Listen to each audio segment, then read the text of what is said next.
All right, Level Up Grappling podcast. We are back with another exciting episode of Technique Talk featuring the greatest of the greats, Mark Schultz himself, the master of the Schultz headlock.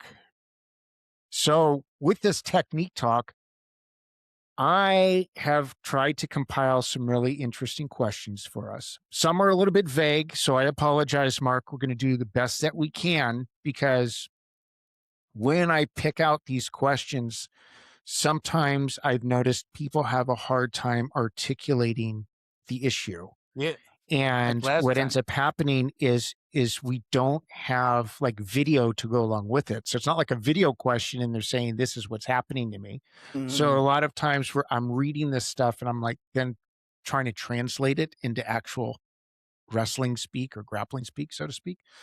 So we're going to go with that. Before we get started, I do want to thank our friend Josh Simon, who we recently had on the show from bjjhistory.org. He sent me this really cool shirt, this Euclides Pereira shirt. You guys have to go onto his website because he's got a bunch of cool t-shirts on there. So I'm going to get some, and I got to find out where he's getting these shirts made because it's super comfortable. It's light and it fits me really well. I look very sexy today. So I'm really enjoying this shirt. So I'm going to go parade it around later. So That's good to know. I gotta find yes, some shirts, cheap shirts I can silk screen my logo onto. yeah, that's what you need. Okay, so here's a leg lace question, and I love me some leg laces. So we're going to try and translate what this guy's saying, and I'm sure we're each going to have different opinions or perspectives in terms of how to do this. But here's what he says. Anyone has any follow-ups when you lace up the legs, but your opponents managed to pressure back to their knees and really pressure their hips back to prevent us from rolling? You ever heard of driving forward with your shoulder into his ass? Just bump it forward and spin. The fuck's wrong with these people? Let's be nice, Adam. Let's be nice. Well, I'm being nice. If you can't work out that I've got his legs laced, his ass is in front of me, and if I don't work out that bumped him forward and roll, get off the fucking wrestling mat. Go back to jiu-jitsu, bro. Okay. So let's break this down. He's having an issue controlling the leg lace, right? And they're basically hoisting themselves back up to their knees. They're bumping their butt back. So yes, but let's look at it from a technical perspective. What can he be doing to fix the obvious? So since Captain Obvious Tibbets here has said what needs to be done, let's break it down for somebody that doesn't know. Let me expand. How they need to be pressuring the hips down. Let me expand and be nicer, okay? The first thing, when you leg lace someone, the only way that he can bump his ass back towards you is if you allow his knees to be on the ground. Once you leg lace, you need to be lifting his feet off the ground so he can't put his knees down. It makes it very hard for him to put his ass back when his legs are up in the air. Yeah, whether it's shelved or whatever, then you need to be leaning forward into him to keep pressure onto the hips. If you pressure the hips with your head and shoulder, dive it in there, leg lace him up and shelve it, you're going to spin a lot easier. He's not going to be able to push his ass backwards. That's just physics. Here's another thing I'm going to add to this because this is a folk style guy asking this question. Oh, well, shut up. So, no, not at all, because he needs to understand that freestyle positioning in terms of what you're talking about. What you said is excellent. It's perfect. It's on point. This guy, I have a feeling he's talking about lacing and trying to hit a tilt on the guy, and he has no clue what he's doing because his pressure is off completely. Right, Mark? He's trying to use a leg lace in collegiate folk style. Yeah, that's what it looks like here. That's what if I understand correctly, either that or because he's got some kind of. I mean, you got to learn it, but it says it's not going to do anything for you in folk style. I don't understand why he would unless he's a freestyler. Unless he's a freestyler, or unless he's doing it. Hold on. I don't know. For me, Mark, perhaps if he's doing folk style, why would you bother lacing the leg? Wouldn't you want the guy's ass to come back so you can throw a leg and ride him? You could ride him, or if you, here's what I do, because I combine it. Okay. When I lace, I use the lace to enhance my tilt. And so I'll roll them. So even though you're not getting points, I roll it up so I can then cradle and pin. So I use it for more of a creative thing. But when I'm looking at this guy's picture, it looks like he's a jiu-jitsu guy. So I'm looking at the guy's picture. It looks like he's a jiu-jitsu guy and he's picking up techniques and he's trying to understand how to, looks like lace for some type of submission grappling tournament. Okay, but right? That being the case, if he's leg lacing from the guy belly down, which I'm assuming, because otherwise you wouldn't leg lace them off their front. I'm assuming the guy's belly down, hits his ass, comes backwards. Why would he just take his back if it's jiu-jitsu tournament or submission grappling? Why would he leg lace him and turn him onto his back? Dude, this is so vague. I'm trying my best. Like I said, I'm trying my best to figure out how to translate this. Dude, you know that Mark and I both have CTE, right? It's hard for us to keep up with this shit. I know. This is why I'm trying to translate it and trying to put it into context, because these young kids are asking these questions. They don't really know how to ask questions. So you could like take their question and then come up with your own question that actually makes sense. I know. So I'm trying. I don't want to cut him down, but it's leg races are not used in collegiate style wrestling. Right. So I don't know why anybody would want to learn it. Well, I think learn everything. Freestyle. My idea is learn everything and then put it together as you see fit. If you're doing submission grappling, right? If you're doing a submission grappling tournament, it's all beneficial. But I sit there and go, if you're doing a submission grappling tournament, that's what doesn't make sense. If you're doing a submission grappling tournament and you're leg lacing in a freestyle context, as in he's belly down and I want to turn him for exposure points, and I'm leg lacing it, if I've got him belly down, why would I be leg lacing him? I'll just take his back. And if I've got him belly up, once I leg lace him, I'm going to climb for leaf him and submit him. Yeah, this is true. So it's kind of out of context, like how and why he's setting up the leg lace. That's the exact same thing that I do, because my preferred position, if it's submission grappling, is my favorite position is keeping people belly down. So I want to ride them into their little parterre as long as possible and just face lock the shit out of them, or chicken wing, or grab a hammerlock or something, right? It's such an easy finish because there's no guard. There's nothing they can do. There's nothing they can defend in a submission grappling context if I have them belly down and I have them if I'm riding them belly down. So it is. But again, it's me trying to figure out how to interpret, because you're 100% correct, Mark. A lot of these guys don't know how to ask questions. And it's so vague. So I'm looking at this stuff. I'm like, okay, well, can we help them? Well, let's figure out.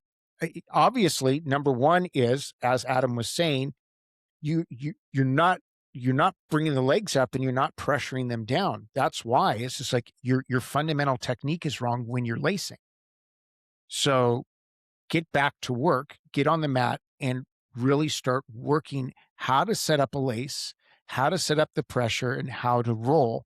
If that's what you're doing, if you're looking for exposure points, that's one technique. If you're looking to do something up, to wrap them, I don't know necessarily the context in terms of why he's lacing and why he's wrapping, but yes, you guys are both correct on that. Yeah, okay. Leg lace can be turned into a submission hold. If you're wrestling freestyle, you can like dislocate somebody's knee with a leg lace if you do it like a gut wrench. Like Rico Chiapparelli did this to me. I thought he was going to pull my kneecap off. It was painful as hell. But I was trying to keep from getting turned. If I wasn't trying to keep from getting turned, if I just rolled through, I would have taken all the pressure off, and it wouldn't have done it. It wouldn't have affected me at all. But because I was fighting it so hard, he just about broke my leg. He's really good at that. If you want to learn how to do I call it a leg lace gut wrench. He's got the best one I've seen, because the way he locks his arm right over the top of the kneecap is brutal. So I don't know Remind if me you to want to send you a watch it. video, Mark. Remind me to send you a video of this version of a leg lace that I do. That's almost like a knee bar submission at the same time. Well, I want to see it. Don't Okay. just send it to him, you fucker. Send it to me too. I'll send. Come on I'll now. send it. Don't worry, princess. You'll get it. Thank you. Okay, so next question is from Coach Abid Gerald. He's the head of the Iron Faith Wrestling Academy. And we've had him on the show before. Really good guy. And I always say, I'm actually a paying customer to Iron Faith Wrestling Academy. Their videos are world class. They're awesome. The way they What's the explain name again? techniques. Iron Faith Okay. Faith Wrestling Academy. They're out of they're in the East Coast, I think Rhode Island. Really Okay. good guys. Really, they do they What put are it their on all names? these. So it's Ebed, Ebed, Ebed Gerald, RREL. Jarrell. Really good And they're instructor. in I think Texas, did you say? no, they're in Rhode Island. Oh, okay. Yeah. So a lot of times when I'm pulling questions, it's from their chat I page. found it. Really good stuff. Yeah. Really sweet guy. Him and his brother run it. His brother Steven.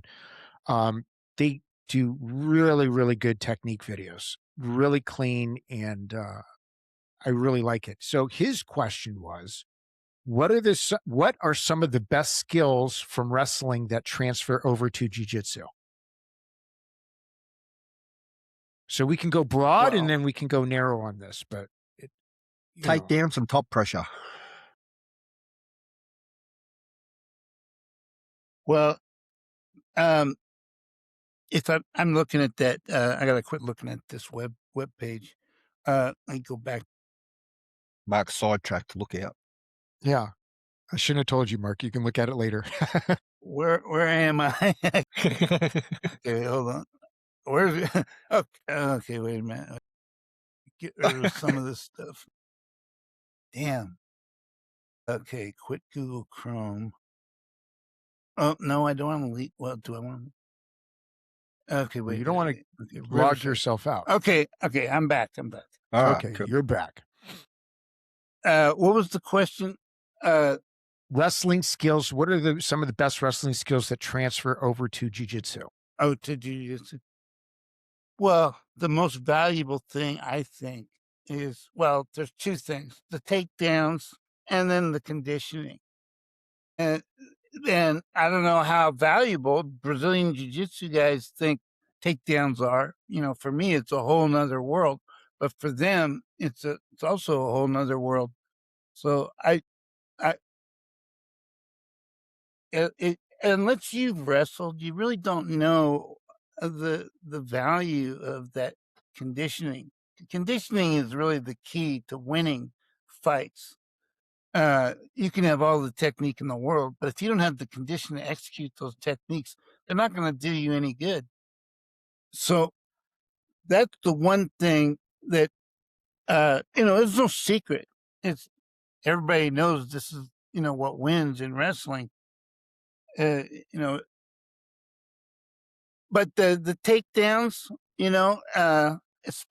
if you want to turn jiu-jitsu into a street fighting martial art, you have to learn how to take people down, because if you take someone down on concrete, their head's going to be 2 inches from the concrete, and you just smash their forehead down on the ground and fight's over. You win. So the takedowns are, but if you haven't grown up wrestling, if you're just learning takedowns right now, it's very difficult to learn when you get older. But you can still learn how to defend takedowns, even if you're not an experienced wrestler, by sprawling and, like you said, Adam, mirroring. You can defend takedowns that way, but just taking a headbutt to the top of the skull, you know.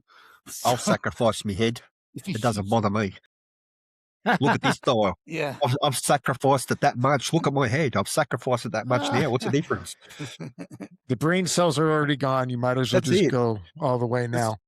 Just go with it, man. Yeah. Yeah, I think don't know specific moves or specific drills or anything that are designed for jujitsu that come from wrestling. You know, you could use every single drill in wrestling and it'll improve somebody's jujitsu because they're so intertwined. They're so close to each other. Mhm. It's really one. I look at it like it's one sport. I don't look at or one martial art, not two. And so, but most Brazilian jiu-jitsu guys do not. They always start on their butt when they're grappling, and you know we wrestlers never start on their butt. I mean, they might start on the ground in collegiate, you know, from referee's position or parterre in freestyle, but you never on your back or on your butt. So I don't know. And, you know, Yeah, like I well, said, conditioning is no. yeah, the conditioning. Look, Carl Gotch said back in the day, conditioning is your greatest hold. You know, which is absolutely true. There is nothing better, in my opinion, in this world than the condition of a wrestler. You know, top level wrestling conditioning, that is peak performance. You can take a top level wrestler who's well conditioned and put him in any situation and he will succeed. You know, so I agree with you guys 100%. The conditioning is everything. And yes, we can look at takedowns from, you know, a broad perspective. Yes, takedowns are imperative. They're important. Um, Top pressure. Unfortunately, yeah, top pressure, that's a given. In this day and age, when we are looking at sport jujitsu and what wins points, none of that really matters, right? Everybody sits on their ass, they butt scoot like they have like a dog with worms, and they play footsies. Um, and all of this can be eliminated if you have good top pressure, right? You're not sitting back on your ass and agreeing to a footsie fight, and you have strong takedowns. I will tease this out to a little bit more details that I think that would kind of bring some more clarity for Coach Ebbets' question. A big one is your positioning in terms of your head fighting, your hand fighting.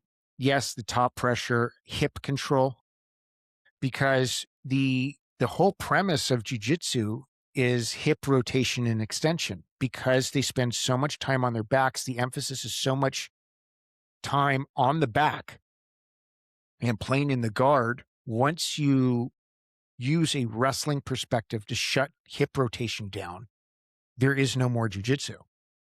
They're fucked.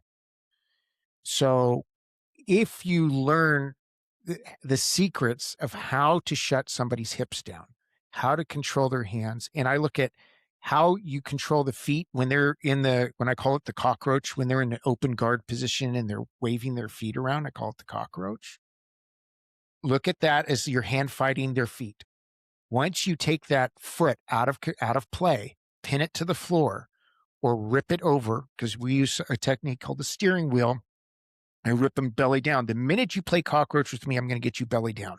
Once you're in parterre belly down and you're clueless in terms of what to do next, I am riding you like Rock Hudson on a Boy Scout, and you are not getting up. And that's the end of it. So I had to throw that old joke out there. I'm sorry, that's the end. You're done. You have no guard and it's over. Hip control. When you are a master of controlling the hips from a wrestling perspective, you shutting down the jujitsu guy completely. And then you start putting in that top pressure, like Adam's saying, and the fight's over. And once you understand, and here's another thing, the wrestling skills, you need to be so, cradles have to be second nature to you. because when you start playing the cradle game, I love it because again, you have to understand the perspective of jujitsu. They're always looking to recover guard. The minute they put that shin inside, you have a cradle. 100% of the time, you can cradle any jujitsu guy. The minute they try to initiate a guard entry from any type of position. If they're not in the guard and they're trying to initiate a guard entry, you have a cradle. And that's just pure wrestling 101 right there. You get your cradles down, you master your cradles, and you will rip the shit out of their spine. And then they'll go crying to their mother saying, that's not cool. That's not IBJJF rules. Why'd you do that to me? Fuck you. Go play pickleball. Sorry. You got plenty of other things you can do. If you don't like it, bye. Get And off you're the mat. calling and you're calling me Captain Obvious.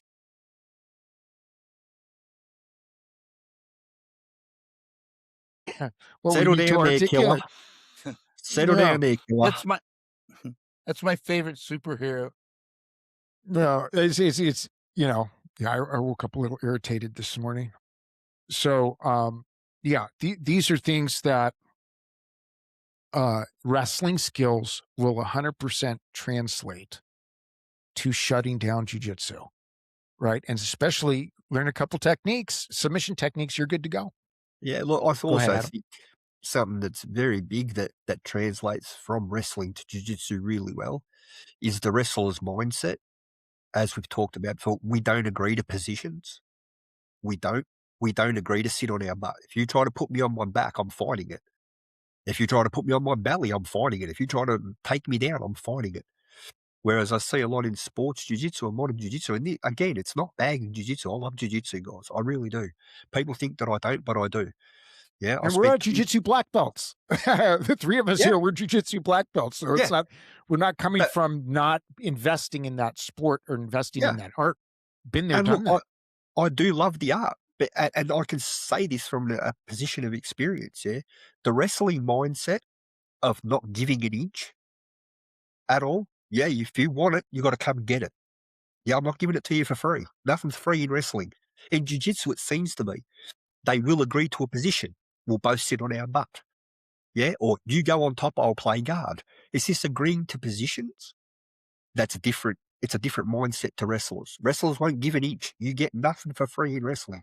That's the big difference. If you take that mindset to jiu-jitsu and say to your opponent, you get nothing for free, you've got to earn every increment of progression that you get. You've got to earn it hard. Jiu-jitsu would change a lot. Their jiu-jitsu game would change a lot. Yeah, that's a big thing for me. I teach all my guys wrestling before anything because I want my guys to be hardcore wrestlers before they transition to jiu-jitsu. Yeah. All my beginners Agreed. start with wrestling. That's how it should be. I started Okay. out as a gymnast, which Yeah. really helped my wrestling a lot. I don't recommend that for adults. So it's very. I mean, you can't. You just. It's a lot easier to learn gymnastics as a kid than it is as an adult. Adults have a very difficult time, but yeah, kids they learn really fast, and then that translates to every other thing they do in life because gymnasts have the best flexibility, balance, explosive power, upper body strength, kinesthetic sense, but they don't have the conditioning that wrestlers need to win. And that's the thing they don't have. But they've got everything else. So, and I'm glad I got into gymnastics. Before I got into wrestling, if I would have gotten into wrestling too early, like let's say the age that I started gymnastics, I started wrestling, I'd probably be burned out by the time I'm done with high school. But because I started so late and because I had a gymnastics background, it was like every day was a new day of learning new technique, new training methods. Everything was brand new every day instead of just repeating the same thing over and over, just drudging through practice. And it was never like that because I had to catch up. I didn't have much time to catch up. So, it was I think it became an advantage. Starting late became an advantage because kids burn out. Wrestling's too hard to put especially you see these dads in the corner of these little kids tournaments, and they're just screaming their head off, like, "Come on, kill that!" You're like, this is just he's trying to have fun, and you're taking all the fun out of it. You're making it way more important than it should be at this age, Mhm. and it just anyway. Yeah, gymnastics will help a lot. But that's Yeah, what it's, happened. That's what happened with me. yeah. My father put me in wrestling at 4. I started wrestling at 4 years old, and he was like fanatical. By the time I was 7, I wanted to quit wrestling. I'd had enough. Yeah, I didn't even want to do it. Yeah. I didn't even want to do it when he made me start it. I hated it. I did too. I had 2 matches in the 7th grade, and I quit right after that. It was too hard. I was like, "This is the hardest thing I've ever done." Yep, same. The way I did it with my kids, I didn't force them right away into wrestling, even though they both wrestle. I just constantly was doing games with them. So it was always like I was hand fighting them constantly. So no matter what we were doing, if we're in the store, if we're waiting in line no matter where we were, what we're doing, we're hand fighting, we're hand fighting. I'm collar tying them. I'm making them clear a collar tie just for fun. Games, games, games. They want something from me. I'm like, okay, you have to clear the go behind. Okay, I got your waist. You if you can pull out of this and post on me, then you can have that cookie or whatever. So it was just constantly just creating these little games with them to where the point that by the time they saw um wrestling class, they're like, well, I know what that is. Right? They didn't put it together that I was training them wrestling all the way along. But the next thing you know, their hand fighting was so clean and their positioning and how they're moving off, they're naturally just moving off of positions and pivoting out of the way and stuff because shit, I don't want daddy to attack me. So it's just like they Yeah. better figure out how to move quick because if I wrap them up, then they don't get what they want. So Yeah, it's just playing that game without forcing the pressure, not being a helicopter parent. yeah. In my house, it was more like with my father, it was a case of send him to Dagestan for 2 or 3 years and forget, it was that kind of thing. Yeah, it's He not the right literally way. It's not literally the way to do it. marched me into the Turkish wrestling club and said, "There he is, sorted out," and walked out and left me there for the next 15 years. Oh, Jesus. Oh my God. Yeah, Wait a minute, you that'd be sent rough. your son to go wrestle in Dagestan? No, I No, said he's it. making a joke. I was making a joke about my dad. He took me to the Turkish wrestling club with Oh, the Turkish coaches and just left me there for 15 years. is that true? Yeah. Yeah, I did not in Turkey, here in Australia. My wrestling coach here was Turkish. Yeah. And so he just took me there and said, "There you go. I'll be back in 15 years. Make him a wrestler." That was it, basically. So And I was forced to go there every night for the next 15 years. that's hilarious. Oh, And then I went and Tragic, trained with well, but other. funny. But the thing is, yeah, it became such a habit to me. And this, I guess, is again what I'm talking about with the wrestling mindset. It became such a habit to go to training and to wrestle and stuff, even when I hated it at the start. And I did. Believe me, guys, when I tell you, I fucking hated wrestling.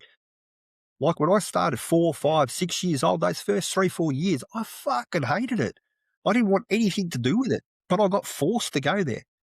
Then after a certain amount of time, it becomes that much of a habit that it's just what you do. Yeah, you go, you wrestle, and you go train, and then it's like people who play football or anything else. It becomes a habit to Mhm. go do the training. After a certain amount of time, then I was a wrestler and I went, "Yep, I actually like this. I love the sport. I'm really invested in it. I spent all this time." Then I started training with other people, learning different techniques, different ways of doing things. But what I'm talking about here is the mindset. Yeah, that wrestling mindset of even when you hate it and they still force you to go do it.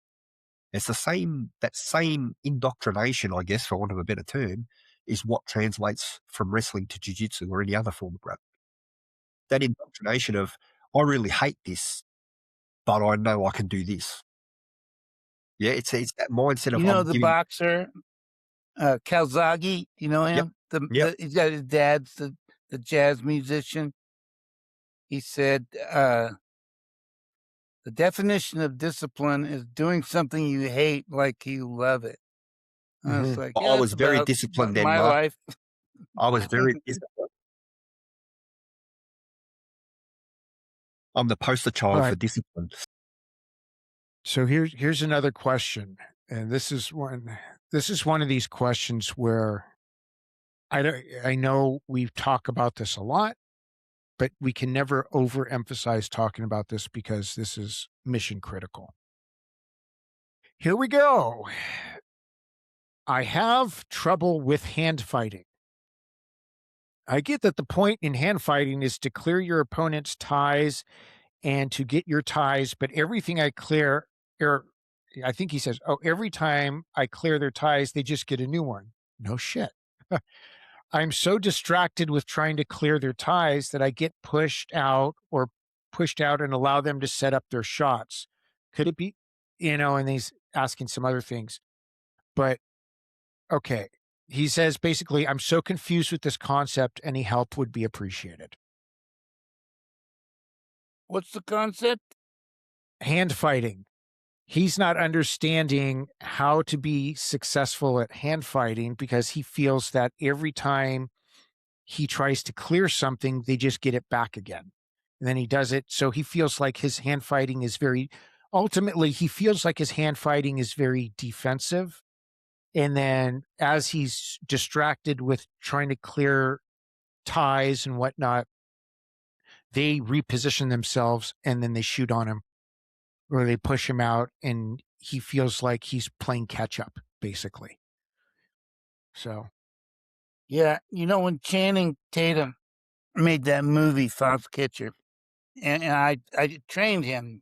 I showed him a couple of my best moves, but he said it was very difficult. The hand fighting he just never got. It was too difficult, and hand fighting is it's not really a technique. It's kind of a concept that people. It's a phrase or a word or term people use to describe something.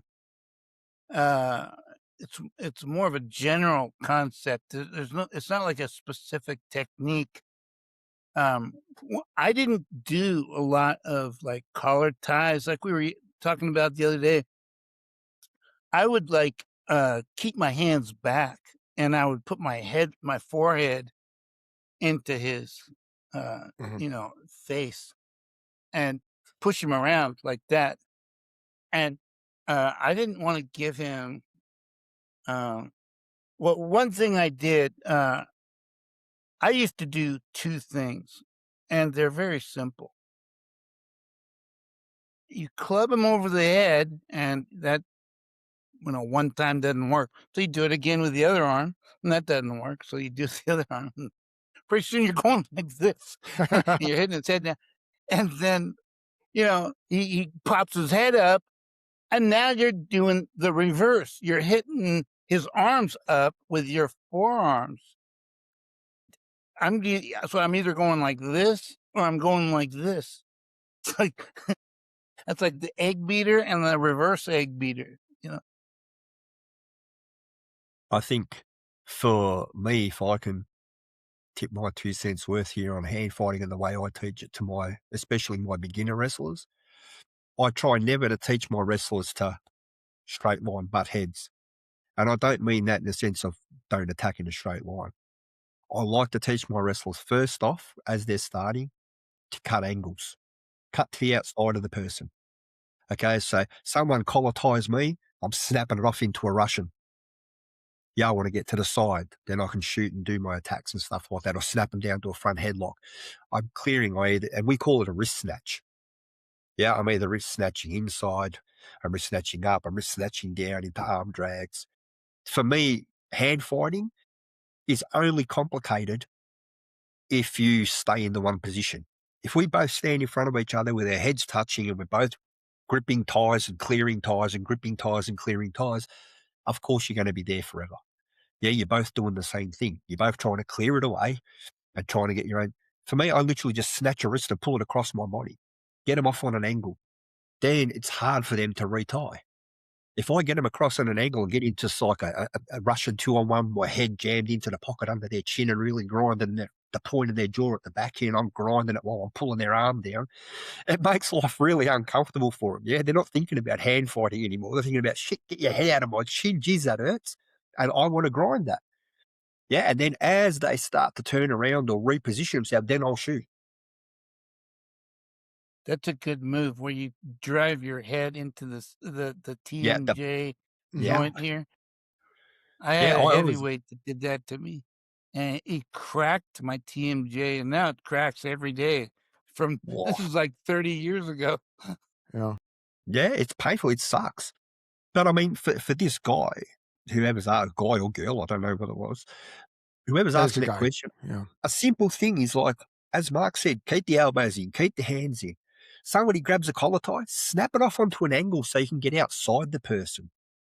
Yeah, try not to be inside their arms, because if you're constantly hand fighting inside the arms, you're both going to be doing the same thing. Unless you can cut an angle to make it difficult for them to retie, you're going to be doing it the whole match. It's just how it is. I agree. I agree with what both you guys are saying. And so here's how I combine what both you guys are saying into a pretty little package. With the headbutting, we call it the Billy Goat, right? So we're always working that spot. And I tell them, Billy Goat, kiss the ear. Because here's what happens. A lot of times I get guys when I'm telling them get their head inside and use their head, they start turning their head to the outside. They're looking out. I'm like, quit fucking looking at the audience. Kiss the ear. Kiss the ear. It's, dude, I see what you're doing, Adam. I don't know why this happens so much, but they are afraid to commit with that, with the headbutt. So I'm like, you got this is why I call it the Billy Goat. I line them up. We practice. I even practice on a stability ball. I have guys get on a stability ball in the Billy Goat position and level change, cut the angle, level change, so that they understand where the head pressure needs to be. Now, here's what I do to combine both of these thought processes. Number one, and we've talked about this before, understanding boxing footwork is incredibly important. When you look at Lomachenko, his boxing and his wrestling and ballet and everything he did to put that together was incredibly important in terms of his footwork and his movement. The issue that I agree with you, Adam, that this guy is having is he's flat-footed right in front of the other guy going like this. It looks like two cholos in the middle of a swap meet parking lot fighting for, some hyena on the side and blah, blah, blah. Okay, that's what it becomes. And then he's falling back on his heels. So it gets back to how much footwork is he practicing, right? Does he know how to keep his elbows in? Does he know how to actually, what I say, how do you clear the hands? What's your grip like? Are you cutting an angle to get them to the side? I love cross wrist techniques. So like, Adam, when we're working this month, we're doing a lot of the sweep singles stuff, right? So we were talking about that. And a lot of times when I'm setting up these sweep singles, what I'm doing is we're hand fighting. Number one, we're cutting the angle to the outside. That's an imperative, has to be done, but you have to have your feet correct, right? If you're standing there like fucking Frankenstein and you're going like this, you're flat footed or you're on your heels, good luck. It ain't happening. So when we're hand fighting, we're grabbing that cross wrist, and then I'm shooting down into that sweep single, into that low single, and boom, you pop them. I actually have a really cool little cradle technique from there where taking that cross wrist and I re-grip the cross wrist once I drive him to the floor and I bring it underneath and then I wrap up. It's cool. I'd have to show you guys. It's really fun. But we have to learn to stay on our feet, light on our toes. We have to move. We have to move. We have to move. We have to move. You cannot be static right in front of the person. You can't turn your head away. And here's the other thing that I've noticed is people do not have the proper pelvic tilt and they're wondering why their headbutt, when they're putting their head position in, why is it not stable? Number one, they're looking at the floor. So what happens? Their jaw is pointed to the floor. They don't have stability. They do not have that spinal stability. And they're not driving. And I know Mark has talked about this before. You're driving with the wrong part of your head, right? And you're not, if somebody's already, I look at it like this, I always tell the guys, it's your tie or no tie. If somebody touches you, you better be clearing that like, they are trying to steal your money. You better be clearing that shit so fast and aggressively. And there has to be a punishment for their decision. Because at the end of the day, wrestling is a violent art. And I think a lot of what's happening now when people aren't understanding how to hand fight or how to headbutt properly, how to use their head, how to billy goat, is because it's become so watered down and it's so, I don't want to say it's pacified in the sense that the Schultz violence, the Mark Schultz violence doesn't exist today. We're sitting there looking at it like, what the fuck? Attack. So it's almost like they get this jujitsu thing. Oh, we're going to do this together. Oh, we're going to do this together. The fuck we are. You grab me. I am going to, not only am I going to clear that shit, but I am going to punish you for what you just did. There has to be a punishment for every decision that your opponent makes. And that means attack, attack, attack, attack, attack. Right? Am I wrong? No, you're right. Not at all. 100% correct. Now, I even get down to the point now when I'm teaching guys like my competition guys. I was teaching it the other night. They pull these Russian ties, Russian 2-on-1, and they're on the side, and they got their head in nice, and the other guy's arms half bent and stuff. What are you doing? Stop it. Jam that shoulder into his elbow. Stretch it like an armbar, almost like an armbar. Really crunch into there. Yeah. If you break his arm, well, accidental, bad luck. Fuck it. Or exactly. Jam it in there, because then I can swing him around with it, then shoot into a fireman's or a single. Yeah, I'm using my shoulders. A guy that hit a double wrist lock and broke a Turk's arm doing that. Yeah, me too. I know the same guy. Yeah, exactly. You guys asked me a question. I think it was, or maybe it was just a general question from some kid. I don't know what, I forget, but it was, the question was, what do you do? How do you finish a Russian 2-on-1? And the way that I used to finish was when I'd grab it, I'd pull it against my chest. I'd stick my chest out so it would straighten his arm out. And usually guys would try to pull away by pushing on my head. Well, when they're pushing on my head with the other arm, I take the arm that I got and I knock his arm up with it as I'm shooting a double to the far side, my head to the far side. That is a really effective way because he doesn't think you're gonna use the arm he's pushing you away with as a block. He thinks he's escaping, and he's actually just falling into the trap that you set.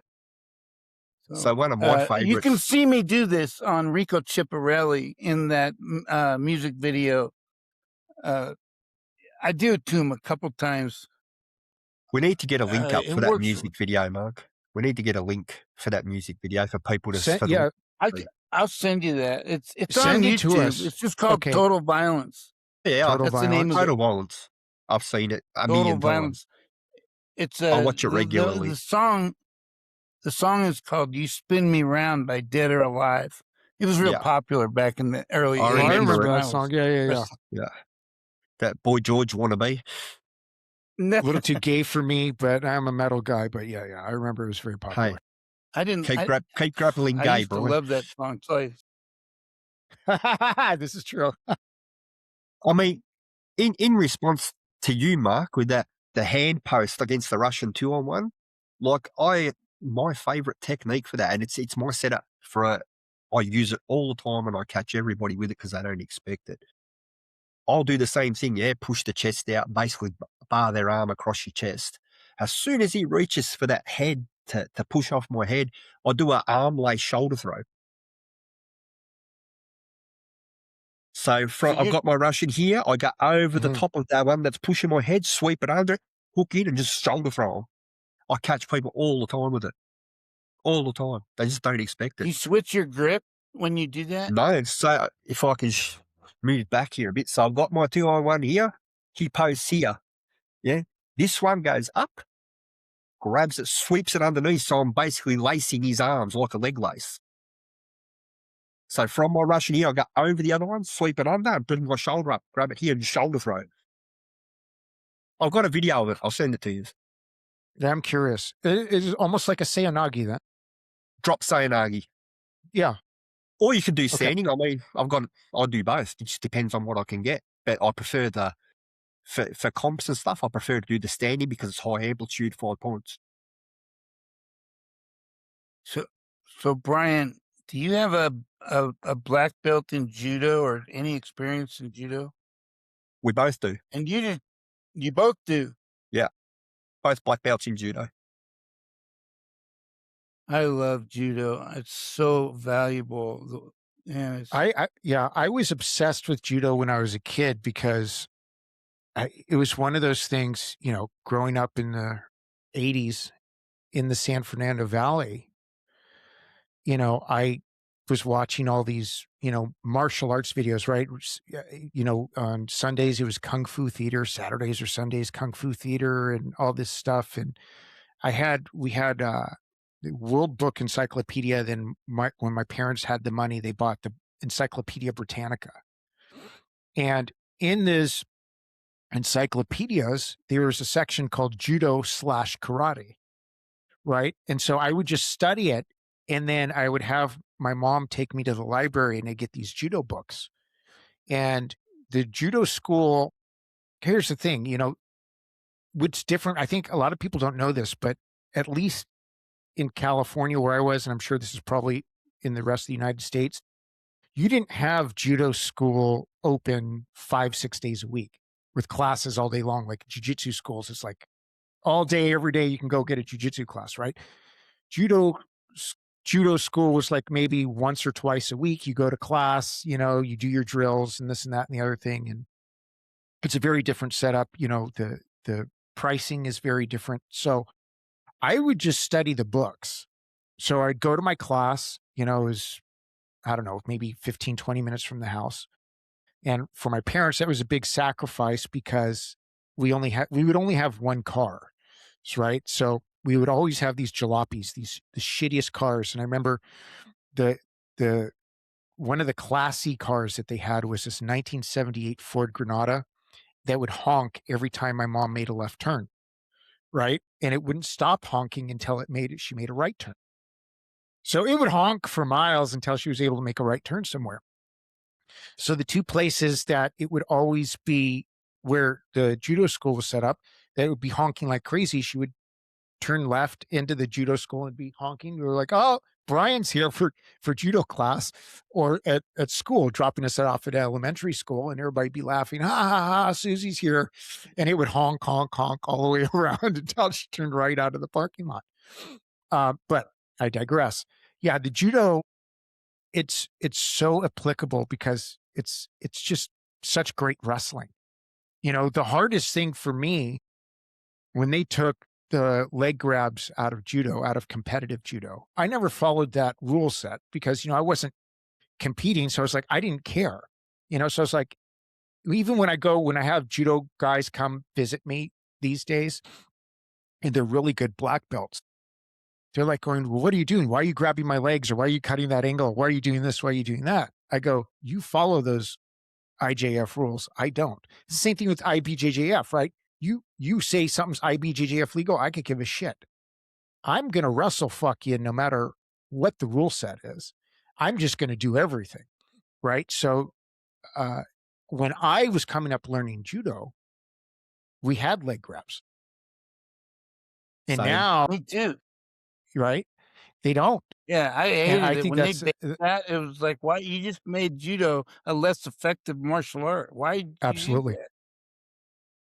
Where I learnt judo, man, we still learnt leg locks. Mm. We learnt leg lock submissions. What? Leg locks.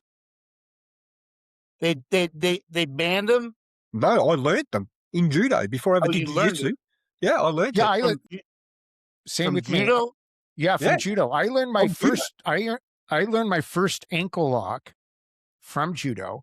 And I tell people, because I started Hapkido before judo, I learned my first armbar from Hapkido. I learned my Sotogari from Hapkido, right? Because Hapkido blends, relies a lot on judo for their takedowns and stuff. It's a lot of judo. So every one of these previous arts, I kind of already had a familiarity with these different positions. And so when I had first gotten to jiu-jitsu, and they're like, why are you so well balanced? And how do you already know an arm bar? And how do you know an ankle lock and this and that? I'm like, well, I learned it from this, right? I already, I think a lot of guys, when they were first doing jiu-jitsu, they thought it was like this isolated thing that they bought into the bullshit that the Gracies invented these moves. I was like, well, I know what that, I already did that, dude. Yeah. I mean, look, judo is, the rules have changed and stuff like that. But that's why it was an easy transition for me too to go to sambo. Yeah, Sambo. That was Walt Bayless's main martial art. I told you about Walt. Yeah. Well, as you both know, I've got a master in sport in sambo. And it was easy for me to do it. Not that I'm great at sambo or anything, it's not that. It's just it was a very easy transition to me because I had wrestling already, and I had the old school judo already, which is basically sambo with wrestling mixed in. So because I already had wrestling and I already had judo, I was already doing sambo basically. Are there two kinds of Sambo? One that wears wrestling shoes and one that doesn't? No, they both wear wrestling shoes. They Okay. wear a sambo boot. It's different to a wrestling shoe. It's got no tread on the bottom. Yeah. They and heel hooks are allowed with shoes on in Sambo, right? Yep, yep. They call it a Okay. foot knot. In sambo, it's called a foot Called a knot. footlock? Foot knot. Foot knot? Yeah. Okay. Same as the Kimura double wrist lock is called a shoulder knot. Mm. It's a lot easier. I mean, it's a lot harder to slip out of an ankle lock with shoes on than with It bare is. feet. Yeah, it is. And and But, look, yeah, again, Walt Bayless. I go back to that thing of if you can wrestle, you can transition to pretty much everything else. Absolutely. Yeah, because It's the best. It's the best space. It's the my best space wrestling for took everything. me successfully into judo, and it also took me successfully into sambo, and it took me successfully into jiu-jitsu, just by wrestling. Yeah, I don't know. I just look at anything where there's no gi on. I just look at it like I just call it grappling, Yeah. wrestling and jujitsu. It's just grappling to me. I mean,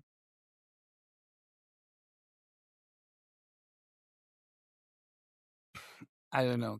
I don't know. They all have something of value to offer.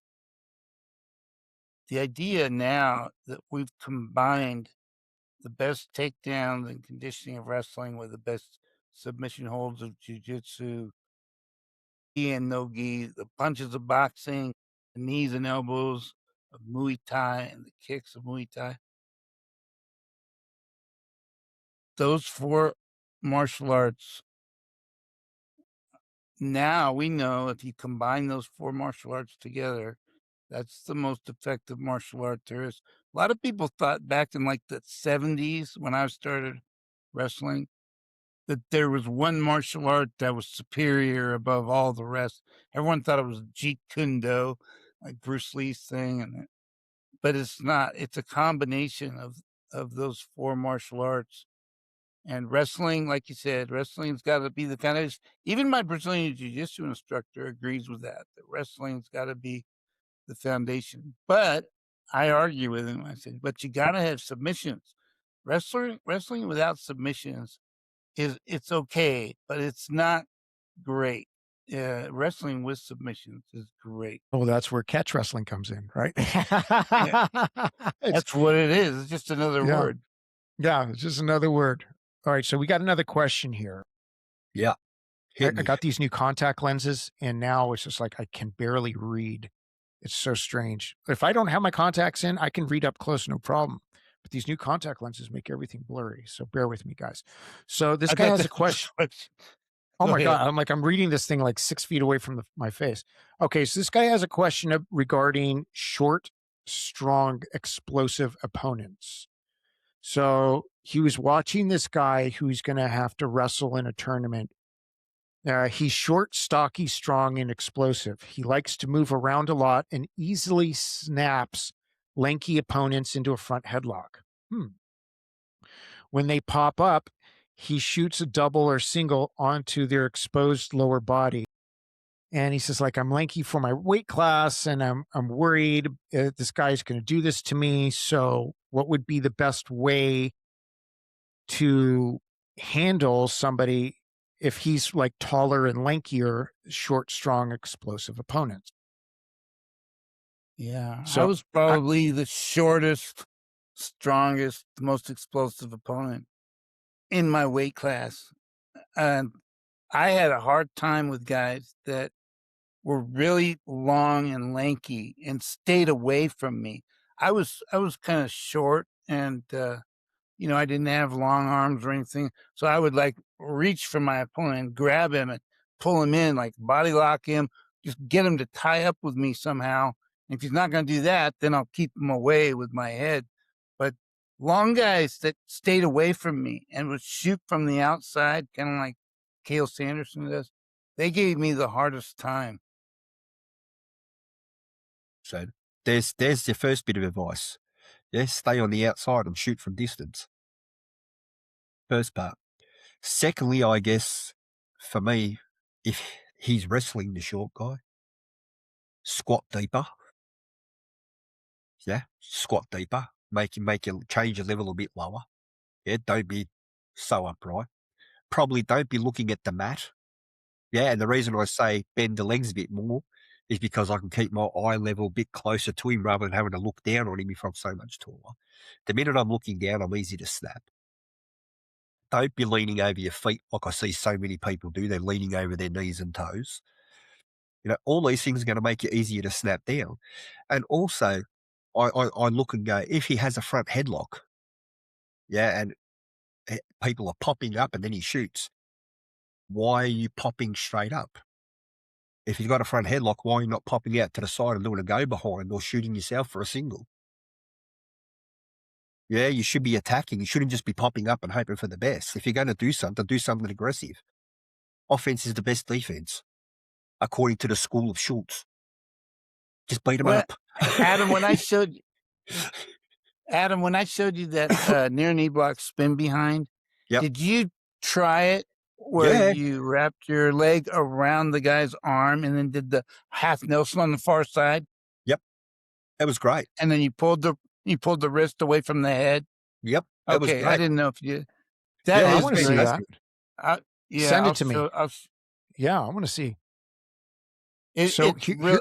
It was my coach, Dave Abel, who was a 2-time NCAA champion and the NCAA outstanding wrestler, and he was 4th in the Olympics.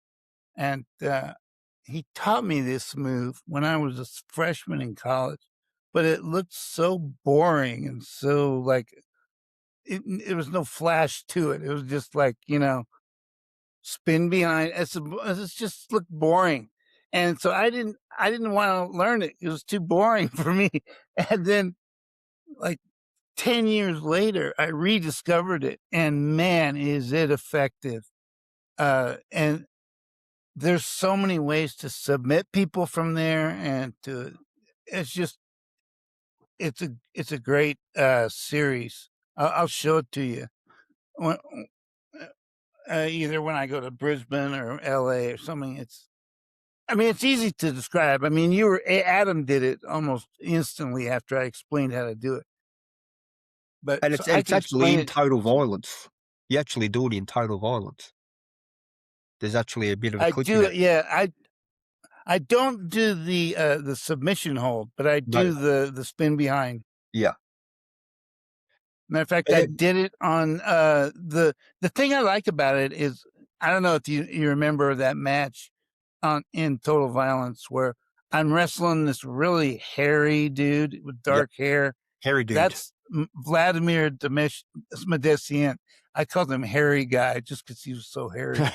And Anyway, I did that move to him at the very end of that match. You can see it on Total Violence. But the thing I like about that move is once I get my knee behind that elbow, he's kind of screwed, because what he'll try to do is he'll try to pull his elbow out and turn into me to block me from going behind. And what happens when he pushes his elbow back like this, since my knee is there, he's actually throwing me behind him. You see what I mean? Yeah, I Can you do. visualize that? Yeah, I can. Anyway, you can see it on the video. If you want to see it live against Medecien, it's in that video. And I'll do a Should video watch that. for you. I'll do a video for you here, Brian, with one of the boys, because Mark talked me through it. We sort of worked it out. Okay. Yeah, I want to see it. And what I So did, here's sorry, 1 second. yeah. What I did with it, Mark, I ended up with a cross body bar, half Nelson, and then popped him into a cradle as well. Beautiful. It was really cool. So as I did the near knee go behind, I scooped up the arm, had it across my body like a Russian, yeah, with the chest pressure. Half Nelson the other side, just pulled his head under, and he was ended up cradled. He was pinned. It's nice. You got him in a pretzel there. Yeah. I did that one time, and I got a half Nelson and then cradled the near side leg. And Yeah. the guy was just, it was weird because I couldn't figure out how to put him on his back because he was so tied in knots. But it hurt. When I let go, it was like he just kind of laid on the ground. Anyway, whatever. It was experimenting with cradles from the half Nelson. That's all awesome. I was doing. It was cool. So here's what I would add to this guy's question about the short, stocky explosive. If he's taller and lankier, I am very concerned that he would be getting snapped into a front headlock from somebody shorter than him. That's telling me that he's doing the good old Baptist dip, where he is so hinged at his hips and his ass is all the way out in the bleachers and his head is down. So one of the things I would recommend for this guy is to start working a proper level change with his hips structured properly, chin parallel to the floor, and learning, like Adam was saying, learning how to cut angles. But this guy should not be snapping anybody lankier down. It's telling me that there's a fundamental flaw in their technique. It just shouldn't be happening. If this shorter guy, unless he's got these go-go gadget arms where he's like that much longer and he's just flying into him and just snapping, I just don't see, if your fundamentals are correct, if you are mechanically sound, that shouldn't be happening. So I would really have this guy reevaluate his positioning. If he has to watch himself in a mirror, start recording himself and look and start feeling his position. Because that's a whole big bowl of wrong right there. It shouldn't be occurring if he is structurally sound. And then, like Adam was saying, you got to be cutting angles. Clearly his footwork is off, because if somebody's snapping you that easily, your footwork's off, your positioning is wrong, you're definitely not hand fighting, and you're not attacking, right? He should be the one hitting the front headlock. If this guy is that much shorter and stockier, that's a front headlock all day long. You should be clubbing that.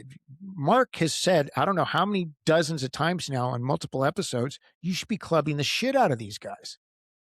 So if you're not learning, if you're not being taught how to club properly, because there are proper clubbing techniques, you better get back to the drawing board and start working on these fundamental techniques. Club, snap, wrap. Right? It's really not that difficult, but it's not. The thing is I don't think this guy's training properly to begin with, and he doesn't have his fundamentals down. Because when I'm reading that, I'm like going, well, he's just all out of position. From top to bottom, he's all out of position. Because I can't even imagine how that'd be happening. Yeah, I think it's important to tell make sure that all kids know that wrestling is actually the most unnatural sport there is. You know, running, everybody runs. That's natural. Everybody could do that. Wrestling is counterintuitive, and it takes a long time to make it intuitive. And it's difficult to describe that idea. It's just a matter of experience. You just gotta trial and error, try every single move. You know, what I did was I kept a notebook. I would put the tie up on top of the page, like whizzer, underhook, single leg, high crotch, double, over under, front headlock, whatever. And then I put all the finishes below that tie up. And then on the back of that page, I'd put all the counters if somebody was to do that tie up to me. And it really helped me a lot writing that book, because if I ever got in trouble in a situation, because it's my book, it's easy to remember. And some page would flash into my mind. I have a whole menu of moves to choose from on how to finish. But it's all about trial and error and spending time and getting experience, suffering like crazy. But yeah, it's hard to learn when you're suffering, but you just try and grab onto anything you can, anything and everything. I was going to say something really important and I forgot what it was. That happens to me every episode. You just got to start blurting it out, you know? Yeah. Well, Sometimes I didn't want to interrupt you though, but it doesn't yeah, matter. You I should. interrupt and you say, because whatever you have to say is far more important than what I have to say. I'm just the jackass here. Just What were we talking about? It'll come to me. This is what happens to me all the time. I have Well, something really critical and I forget it, and then it comes back. So it'll come Well, back. if you look at the main points, sticking points here today was hand fighting, footwork, positioning, avoiding snap downs, how we get those tie ups, controlling those positions. I know what I was going to say. The reason I like the front headlock so much is because I'm making my opponent carry my weight plus his weight, plus I'm cutting the blood and air off to his head, his brain. So he's having a very hard time down there. So even if he survives the headlock, he's going to be diminished somewhat after he gets out of there. So anyway, that's the reason I like the front headlock. It's a perfect home base, and it's such an attack position. There's so much you can do with it. It's just, if you don't have a good front headlock, you're missing out on a golden opportunity to just wreck shop. You know what they say, mate, the golden rule: where the head goes, the body follows. That's right. Here's a question for you guys. Have you seen or heard of this book? I'm sure Adam hasn't, because it's American based, but it's called The Wrestling Presidents. I've heard of it. See this I've here? heard of it. So, yeah. So this is really cool. This actually was written by a couple wrestling historians, and it was published, I think, by the National Hall of Fame. So the author, it's two guys. I will tell you right now. So William Worley and Gary Gray. Okay, I don't know them. Okay, and so this was published by the National Wrestling Hall of Fame. And the reason why I like this book, and I don't care, you can, even as an adult, it's great. So it's written in a first-person narrative, and it goes over a list of presidents that were wrestlers, U.S. presidents that were wrestlers. So in this particular book, it goes all the way from George Washington to Dwight Eisenhower. And it talks about their wrestling experience prior to them being presidents. And so, like, I mean, everybody knows kind of like Abraham Lincoln, right, was, one of our Yeah. famous catch wrestlers from back in the day. So it gives you it's really written more for like kids middle school age, but I love it. It's fantastic. And it goes through and it has like a little kind of test your knowledge at the end. It gives you like a little 5-question quiz at the end of each president. And it's short, it's I think the whole book is total like 120 pages or something like that. But it's really cool because it gives you an idea of wrestling throughout US history and these presidents that were, successful wrestlers. Yeah. And it's really cool. It's a really good book because it gives you their perspective, not only as presidents, leaders of the country, but you can see then how wrestling made them leaders, Yeah. And I want to which show you is something. Mhm. I'll be right back. Give me 1 sec.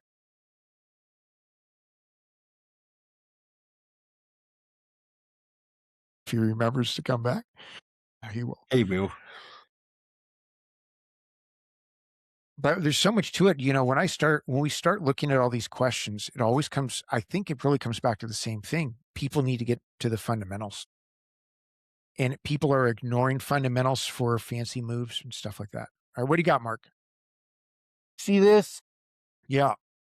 This is a letter that Donald Trump wrote to me, and I submitted his name to be inducted into the National Wrestling Hall of Fame as an outstanding American because he wrestled. I think it was his junior year at New York Military Academy. I think the guy in his weight class was like either a state champion or state runner-up. So he never made varsity because of this guy, but he showed up for practice every day for a full year. But wrestling wasn't his main sport. Baseball was. He was apparently really good in baseball. Wow. Anyway, who knows whether he's going to get inducted or not, but I just thought your audience might be interested to see Trump's signature on this letter to some nobody like me. That's really cool. That's And fascinating. You got to hang that up, man. did you hear that shit? Some nobody. When you put some nobody and Mark Schultz in the same sentence, it's oxymoronic. Doesn't fit. Exactly. It just doesn't work. I would It's read like it to putting you, in an but outhouse, an elevator in an outhouse. It doesn't work. Yeah. I was surprised I got this.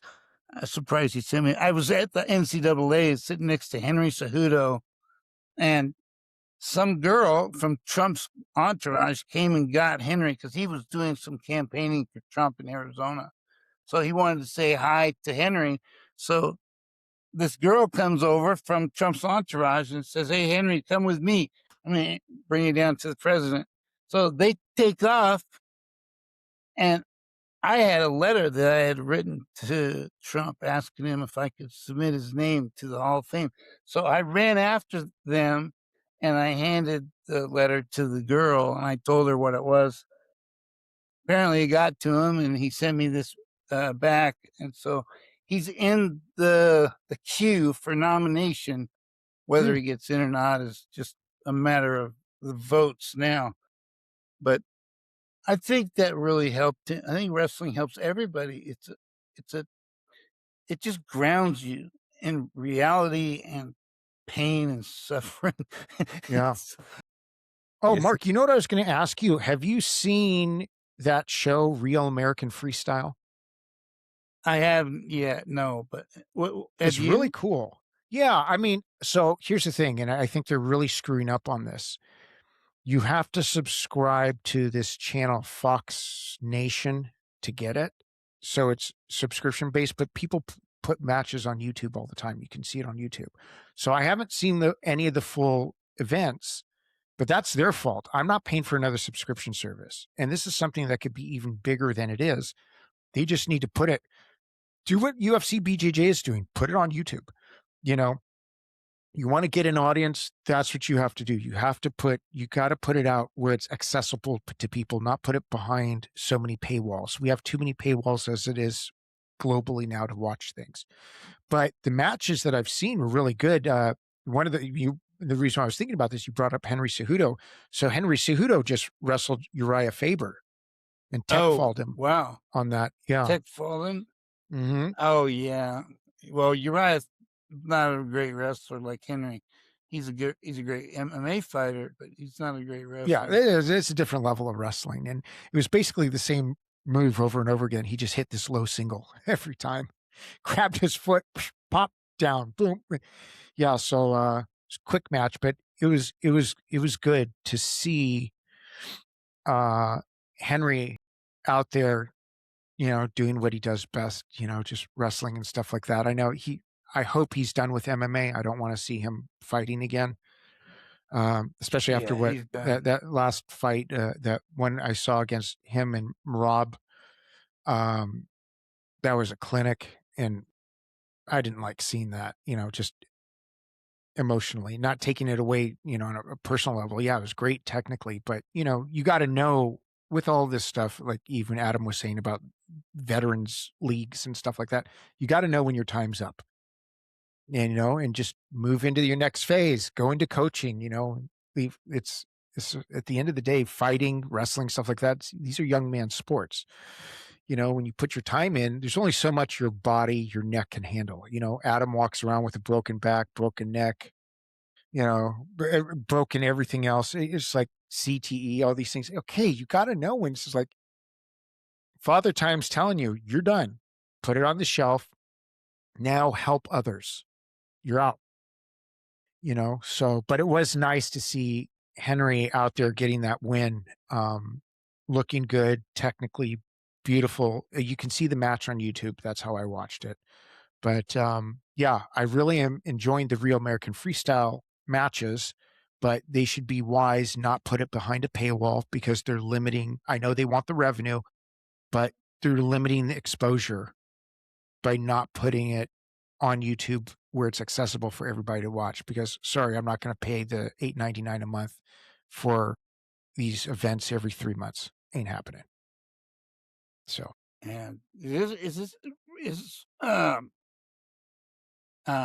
a professional freestyle wrestling?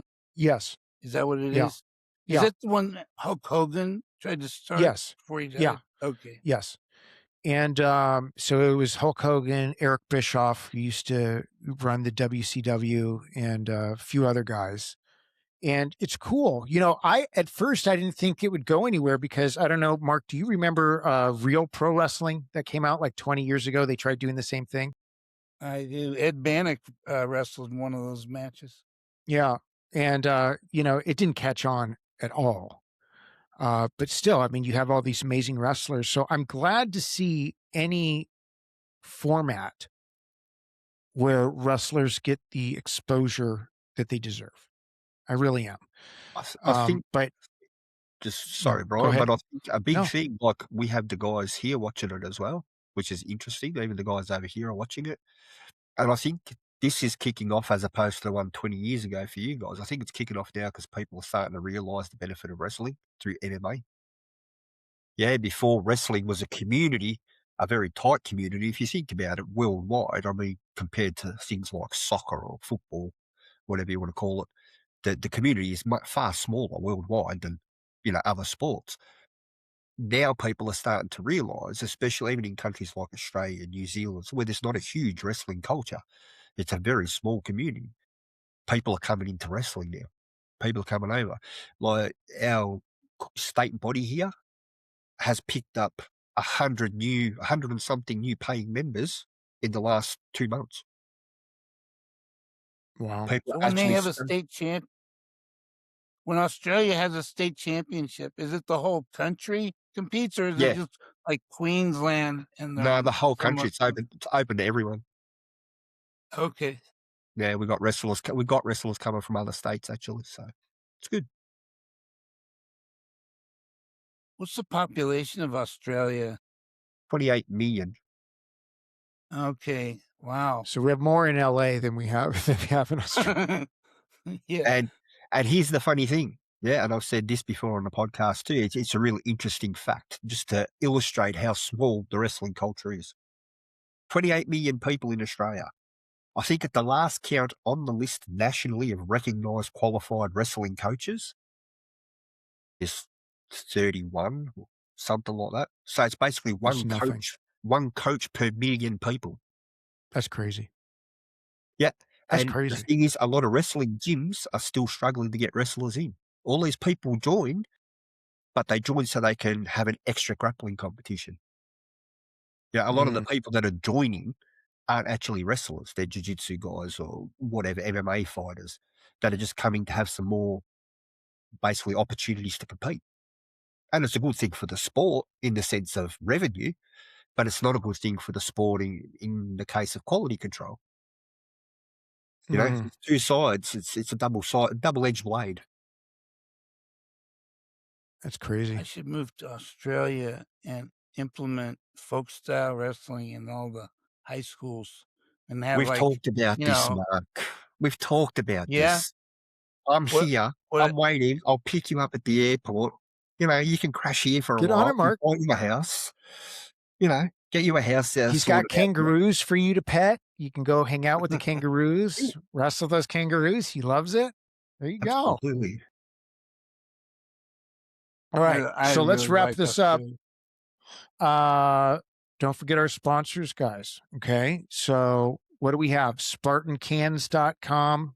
Go on there, discount code LUG, Road Gears, ROADGEARZ.com, discount code LUG for the coolest motorcycle gear out there. I love my Road Gears pants. I wear them every day. I have multiple brands of pants, but the Road Gears are the ones that look the coolest. They're the sexiest. They're Kevlar lined. I switch out all the riding armor to the real thin stuff. I like this brand called Stealth Armor, even though they're not a sponsor. But I do like them because it's very thin, CE2 rated and stuff like that. And even if you don't ride, you can buy the pants and take the armor out and look cool. But they also have like hoodies and t-shirts and stuff, so you can look cool and support the show. Does it keep the And cold out? Do the pants keep the cold out?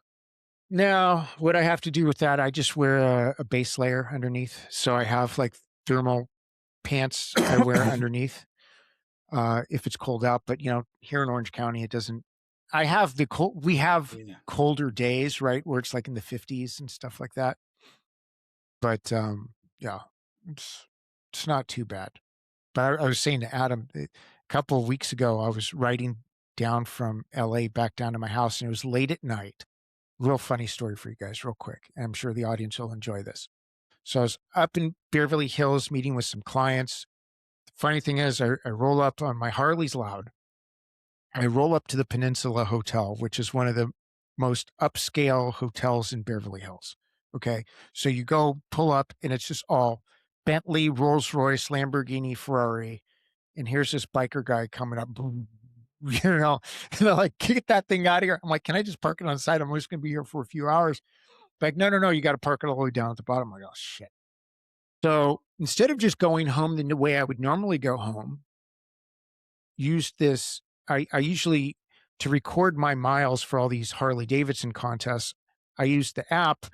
And like an idiot, I used their GPS instead of Apple Maps, which I would normally use. And so instead of it taking me home the way I would go home, it takes me going east instead of west.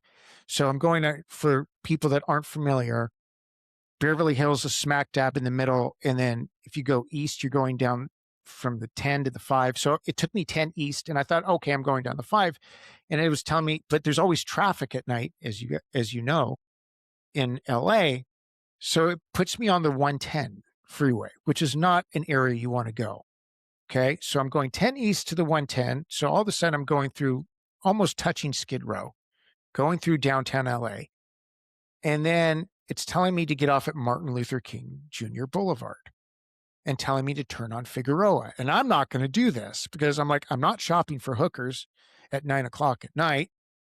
And I don't want to get robbed and killed. And it was on top of all this. I'm not familiar. It's pitch black. I had these shitty glasses on that they said they were these great night vision glasses, and it was terrible. They didn't work at all. So I could barely see, right? It's pitch black. I'm on this freeway that I'm not familiar with, and these cars are just kind of racing past, and it's telling me to get off in gangland. And this is so bad. And on top of all that, it's freezing cold, Mark. So all I had was I just had my jeans on. I wear thin leather gloves, so it was nothing thick. And I thought because I had a thermal top underneath my jacket, that would be fine. I was freezing. By the time I got home, I felt like I was almost like, what do you call that thing? When people freeze? Frostbite. I thought I was gonna have frostbite. Now, of course, Adam's gonna tell me I'm being a bitch because which he did when I got home. "Ah, you pussy, you made it home, you're fine, blah, blah, blah." I was freezing. I was like, "Oh," I get home, I get in the shower. I had a hot shower for 30 minutes. I'm still cold after this hot shower. And I bundle up. I'm wearing all these layers. I get in bed. I'm like, "Ugh." You would think like I had just rolled through like Antarctica or something, which I didn't, but it was like way too cold. Motorcycles are cold. Yeah, it was way too cold and I wasn't layered enough. Yeah.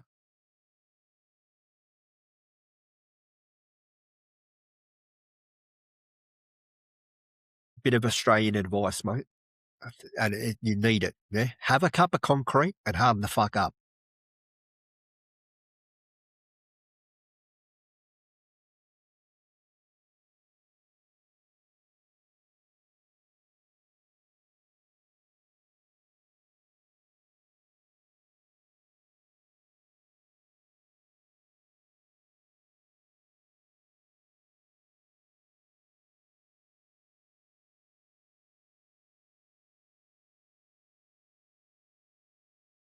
I think I think if you're born into a certain environment, that's the environment you are meant to live in.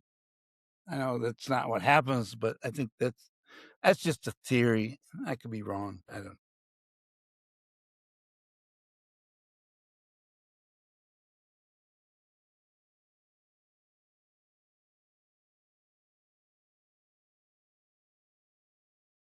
My God, stop being such a sook, Brian. Fuck.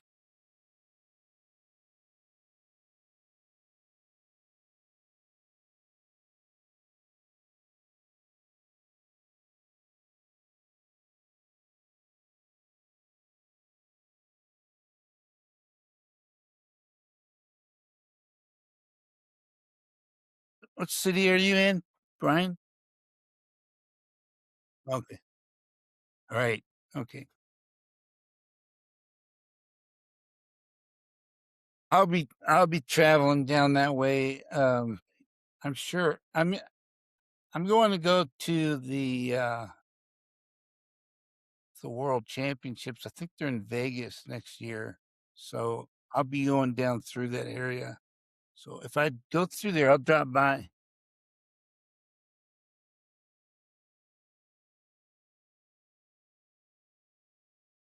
Yeah. Yeah. We can Kangaroo. go to the we can go